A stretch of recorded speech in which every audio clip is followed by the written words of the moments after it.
Hey guys, this is Dr. Greg Grobmeyer again with Practice Therapy.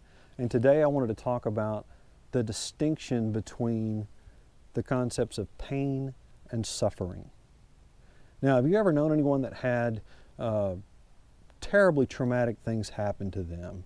Or perhaps they had a childhood that was abusive or neglectful, or there were drugs involved, or some other terrible, awful upbringing, and yet they somehow managed to rise above that and became this wonderful, together, inspirational person.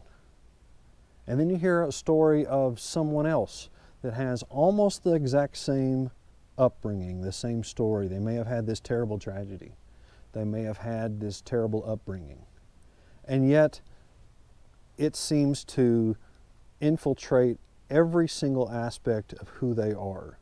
And eventually they spiral just downward, downward, downward into this dark place, perhaps with a terrible ending. What is the difference there? The difference is not the story.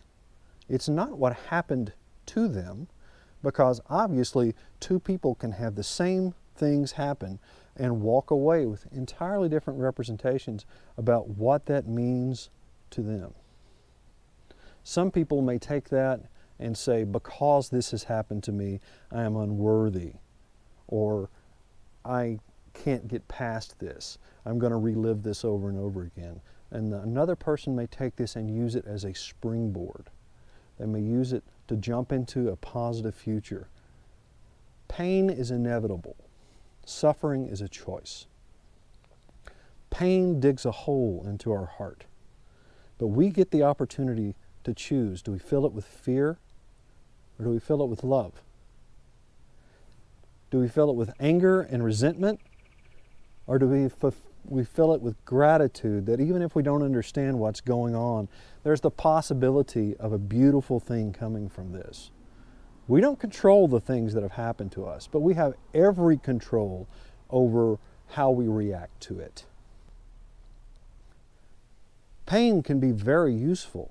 Every time we go to the gym and we exercise, every time we're lifting those heavy weights, we're pushing ourselves outside of our comfort zones, and we're ripping muscle fibers. And so physiologically, we're actually causing little tears in all the muscles in our body. But what happens is, when they heal back a little stronger. They heal back a little tighter, a little firmer. So some people are using that pain to create a stronger self. They're using that pain as a catalyst for change. Change doesn't occur just all on its own.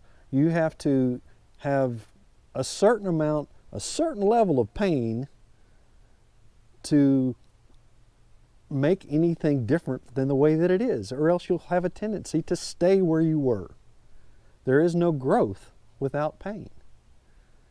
But there is no need to put yourself through suffering, hopelessness, feeling like there is no answer. Because there is. There is. There are always opportunities. There are always ways that you can change the pain that you are feeling. And I'd love some time with you to discuss that if that's something that sparks an interest in you. My email is down there at the bottom of the screen. I'd love to set up a time to just have a little phone conversation, and we can see whether it's a good situation for us to work together. Again, I'm Dr. Greg Grobmeyer with Practice Therapy.